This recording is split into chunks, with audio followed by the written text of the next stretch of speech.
221 എന്ന വലിയ വിജയലക്ഷ്യം മുംബൈയുടെ തലയ്ക്കുമീതെ ഇട്ടുകൊടുത്ത ആലസ്യത്തോടെ കൊൽക്കത്ത ഫീൽഡിംഗിന് ഇറങ്ങുമ്പോൾ അവരുടെ മുഖത്തുണ്ടായിരുന്നത് ആത്മവിശ്വാസം മാത്രം. ഒരു ഇടവേളയ്ക്ക് ശേഷം കളത്തിലിറങ്ങിയ ഹിറ്റ്മാൻ എന്ത് കാട്ടുമെന്ന ആകാംക്ഷയിലായിരുന്നു വാങ്കഡയിൽ തടിച്ചു കൂടിയ കാണികൾ. പതിയെയായിരുന്നു ഹിറ്റ്മാന്റെ തുടക്കം. ആദ്യ 3 പന്തുകൾ ഡോട്ട. 4ാം പന്തിൽ ബൗണ്ടറിയോടെ ഈ സീസണിലെ അക്കൗണ്ട് തുറന്നു താരം. അതൊരു വെടിക്കെട്ടിന് തിരികൊളുത്തും സമമായിരുന്നു. മറുവശത്ത് വളരെ വേഗതയിൽ സ്കോർ ചെയ്തിരുന്ന റയാൻ റെക്കിൾട്ടനെയും കടത്തി വെട്ടിക്കൊണ്ടുള്ള പോക്കായിരുന്നു പിന്നീട് കണ്ടത്. മുംബൈയെ സംബന്ധിച്ച ഇതുവരെയുള്ളതിൽ വെച്ച് ഏറ്റവും വലിയ ടോട്ടലായിരുന്നു വിജയലക്ഷ്യം.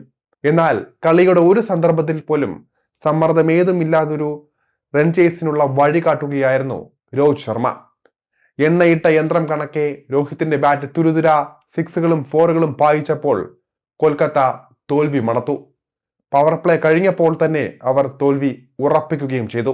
റിക്കൾട്ടൺ, രോഹിത് ശർമ്മ ഓപ്പണിംഗ് കൂട്ടുകെട്ട് പിരിയുമ്പോൾ മുംബൈ 11.5 ഓവറിൽ 148 എന്ന ഗംഭീര സ്കോറിൽ എത്തിക്കഴിഞ്ഞിരുന്നു.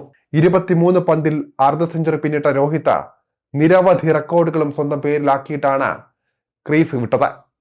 38 പന്തിൽ 6 വീതം 6ഉം 4ഉം ഉൾപ്പെടെ 78 റൺസ് നേടിയാണ് രോഹിത് മടങ്ങിയത്.